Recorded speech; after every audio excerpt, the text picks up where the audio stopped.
The last document is not a pirate confession. It is a letter. On the page, Joseph Alston is trying to count days. 3 weeks since his wife left South Carolina. No line from New York.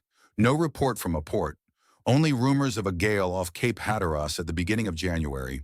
The woman he is waiting for is Theodosia Burr Alston, daughter of Aaron Burr.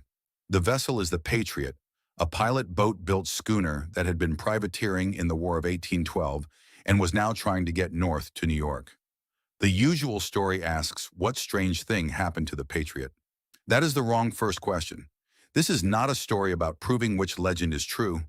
It is a story about watching a tragedy become folklore. Small coasting vessels failed off the Outer Banks every winter. The deeper question is why this ordinary maritime risk became one of the 19th century's favorite orphan daughter legends. There will be pirates in this case. There will be a portrait. There will be men, decades later, saying they had watched Theodosia die.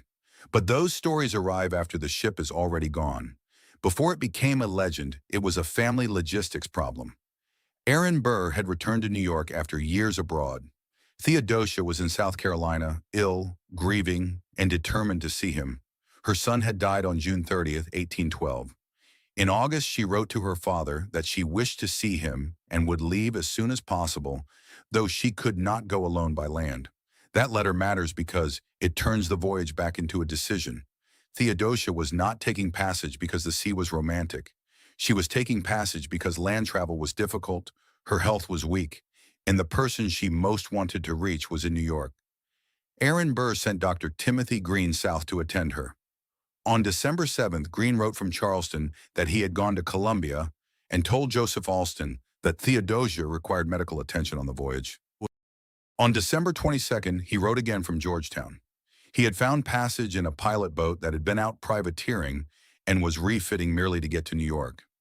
That phrase is the first warning. Not a packet built for comfortable passengers, not a naval vessel. A pilot boat-built schooner, fast, small, previously armed and returning home with her guns under deck. Green's letter says Theodosia was fully bent on going. It also says Burr should not be surprised to see her low, feeble, and emaciated. This was the fatal assumption. That speed could substitute for margin. On a map, the voyage looked simple. Georgetown to New York. On the water, it meant something else. A small schooner, a winter Atlantic, Cape Hatteras ahead, a naval war around the coast. No radio, no rescue coordination, and no reliable way to send word if the passage failed. The Patriot was reputed to be swift. That reputation did not change the season. It did not change the coastline. It did not change what speed can and cannot do.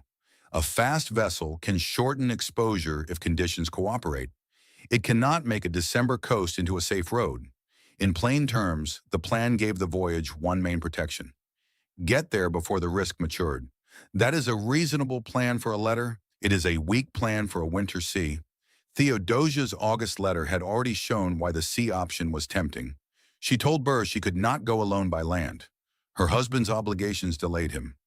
South Carolina's military situation mattered because the United States was at war with Britain, and Alston was not only a husband trying to arrange a family visit. He was governor and a militia commander in a coastal state. So the decision was not simply sea instead of land. It was an exchange. The family exchanged the discomfort and exposure of land travel for the speed of a small vessel, taking a dangerous coast in a dangerous month. Everything turns on that exchange. Leave Georgetown, clear the bar. Run north along the Atlantic coast, past the dangerous curve of North Carolina, continue toward New York, a passage expected to take 5 or 6 days if wind and water held. In a letter written on January 19th, Joseph Alston described the vessel as the privateer Patriot, commanded by Captain Overstocks, with an old New York pilot as sailing master. The crew had been dismissed. The guns were under deck. The confidence was speed. The ship's privateering past matters, but not because it proves piracy. It tells us the Patriot had recently belonged to a wartime economy. She had been armed, had gone out against British commerce, and was returning north with her military usefulness ending or paused. In one retelling, those guns under deck become bait for a sensational scene. In the correspondence, they are a technical detail in a husband's attempt to explain why he had trusted the passage. Alston is not writing as a novelist. He is writing as a man trying to reconstruct the last thing he can reconstruct. Captain, sailing master, vessel type, guns under deck, moderate wind, fair wind, noon near the bar. The list has the dry order of grief trying to become evidence. That is what makes the Patriot a maritime vanishing case rather than a ghost story. The evidence is not a trail of footprints. It is a route, a vessel type, a season, and letters written before anyone knew the ending. The departure date is one of the first places where later retellings blur. Many summaries give December 30th, 1812. Alston's later letter says he parted with Theodosia near the bar about noon on Thursday, the last day of December. In 1812, that was December 31st. The last confirmed point is not a rumor at sea. It is Georgetown, South Carolina. Near the bar, about noon on December 31st, 1812, with a moderate and fair wind. After that, the records narrow. No surviving letter from Theodosia reaches New York. No confirmed log from the Patriot survives in the family record. No wreckage identified as Patriot is recovered. No passenger returns. By January 15th, Alston is writing to Theodosia, as if a letter can pull her into existence. Another mail, and still no letter. He has heard rumors of a gale off Cape Hatteras. He counts the hours until the next mail. By January 19th, he is writing to Burr. 3 weeks have passed. He names the vessel again. Patriot, pilot boat-built schooner, Captain Overstocks, New York pilot Coon. Guns under deck, a voyage expected to last 5 or 6 days. The arithmetic is the story. 5 or 6 days was the hope. 3 weeks was the warning. 30 days would be the verdict. The page does not show a ship going down. It shows a husband measuring absence in mail cycles. That is one of the few things the archive lets us watch in real time. A disappearance is not only the instant of loss. It is also the period afterward, when the people on land do not yet know whether they are waiting for a delayed vessel, a captured vessel, or a dead one. On January 15th, capture is still possible. A British cruiser could have stopped the Patriot. War could have turned a voyage into detention. A port could have held the vessel without news moving quickly enough to calm anyone. By January 19th, capture is both fear and comfort. By January 31, it is the only version Alston can bear. On January 31st, Alston writes from Charleston. He has heard nothing of the schooner or his wife from the moment he left them near the bar. He tries to make capture into hope, because loss at sea leaves him nothing to imagine except finality. His sentence is practical and terrible. 30 days are decisive. His wife is either captured or lost. The line divides the case into 2 possible worlds. In one world, Theodosia is alive and unreachable. In the other, the sea has already closed the record. Everything after that is a fight between those worlds. The Patriot's most likely path carried her toward the water that gave the Outer Banks their reputation. Cape Hatteras is not dangerous because it is cursed. It is dangerous because geography makes weather and current meet there badly. Shoals extend seaward. A small vessel running north had to read wind, depth, light, and position with limited instruments. And if winter weather changed quickly, the distance between making passage and leaving no report could be short. Nothing about that requires murder. The storm report is not perfect in the surviving public record. Later South Carolina historical writing says the British fleet off Hatteras was scattered by a gale around the 1st of January, and that the Patriot was reportedly stopped and allowed to pass on January 7. Alston's own January 15th letter already shows the rumor of a gale had reached South Carolina. That gives us the strongest natural explanation, but not a solved wreck. We know the Patriot left Georgetown for New York with Theodosia Burr Alston, Dr. Green, and others aboard. We know the expected passage was 5 or 6 days. We know Alston heard rumors of a gale off Cape Hatteras by January 15th. We know that by late February, accounts from Bermuda and Nassau had given him no reason to hope. We do not know the exact hour the Patriot failed. We do not know whether she foundered north of Hatteras, struck shoals, lost spars, or disappeared farther offshore. We do not know whether any wreckage washed up under another name. That is the honest shape of the case. Confirmed, departure from Georgetown and silence afterward. Likely winter storm loss off the North Carolina coast. Unknown, the final minutes of the vessel, and every claim that requires a survivor. That last category is where most of the famous material belongs. The letters give us dates, the legends give us scenes. The problem is that scenes are easier to remember than dates. Any story in which Theodosia speaks after the Patriot is taken needs a witness. Any story in which she chooses death over captivity needs a witness. Any story in which she hands over a locket, leaves a portrait, or survives into another household needs a chain of evidence strong enough to bridge the gap from January 1813 to the much later telling. Most versions do not have that chain. This is where the legend begins to work.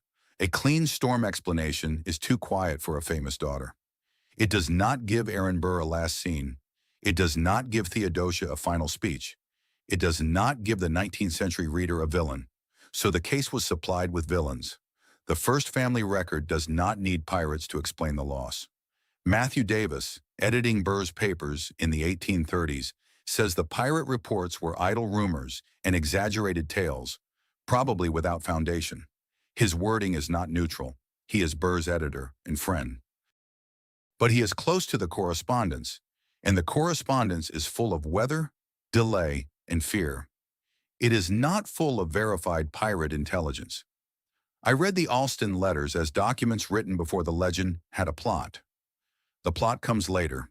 In 1833, a newspaper version usually traced to Alabama, press reportedly printed a deathbed confession by an unnamed man who said he had helped capture the Patriot, murder everyone aboard, and scuttle the vessel for its plate and effects. That is 20 years after the disappearance, without a named contemporary witness in the version most often repeated. Later still, other versions improved the story. Named pirates appeared. A woman sometimes called Theodosia Burr Alston walked the plank. A Bible appeared in her hands. A white dress appeared. A line of theatrical courage appeared. These are not details becoming clearer with time. They are details becoming more useful as entertainment. The contrast is blunt here. The legend says the Patriot became a pirate scene. The record says a small schooner left Georgetown in winter, failed to arrive in New York, and entered the silence at the same time reports of a Hatteras gale were moving through the letters. The pirate stories should be described because they shape the memory of the case. They should not be promoted into the reconstruction. Then comes the portrait. In 1869, according to the Poole family papers, now described by the Outer Banks History Center, Dr. William Gaskins Poole attended a local woman at Nag's Head and noticed a striking portrait of a young woman. The family account says the woman told him her first husband had taken it from a shipwreck decades earlier. The portrait later became associated with Theodosia Burr Alston and eventually went to Yale's Lewis Walpole Library. That story has power because it gives the sea an object. A ship can vanish, a person can vanish, but a portrait can sit on a wall. The problem is that an object with a story is not the same thing as an identification. The portrait can be real and the shipwreck tradition can be sincere, while the sitter remains uncertain. The Outer Banks History Center finding aid preserves the family tradition. It does not prove that the painting came from the Patriot. It does not prove that Theodosia carried it. It does not prove that she survived a wreck long enough to become a local tale. This is why the portrait is best used as evidence of legend formation, not evidence of the Patriot's fate. By the late 19th century, the case had split into two records. One was the family correspondence, dates, letters, illness, a small vessel, a failed passage, the acceptance of loss. The other was the entertainment record, pirates, wreckers, portraits, unidentified women, deathbed confessions, and scenes that read as if they were written backward from what an audience wanted to feel. Theodosia was useful to that second record because she already had the outline of a literary figure, daughter of a famous and disgraced father, wife of a governor, mother bereaved in June, passenger lost in winter, no body, no grave, no final letter from the ship. An ordinary maritime loss had taken someone who was already surrounded by narrative pressure. That is why the Patriot itself is less mysterious than the stories built on top of it. Ships like the Patriot did fail. Storms did erase small craft. Before radio, a schooner could pass from ordinary risk into permanent absence in a single night, and the archive would show only what families wrote afterward. The hard part is accepting that the simplest explanation can also be the most unsatisfying. Pirates would make it a crime. The portrait would make it a clue hunt. Survival would make it a failed rescue story. Weather makes it something colder, a loss without a final scene. The most likely ending is the one the legends were built to avoid. The Patriot was probably not a mystery created by pirates. It was a winter maritime loss that became famous because the missing passenger left behind the one thing a storm cannot answer. A father waiting for a daughter and a husband counting letters that never came. That does not close every gap. No wreck has settled the question. No contemporary survivor account exists. The British stop story, the precise storm track, and the exact date of the vessel's failure still needs stronger archival handling than most popular retellings give them. So the case ends with an evidence gap acknowledged, not erased. What we can say is enough. The last confirmed point is Georgetown at the end of December 1812, with a fast, small schooner leaving for New York. What came afterward was probably weather. What survived was a letter. And then, because the letter could not bring Theodosia home, the century made other endings.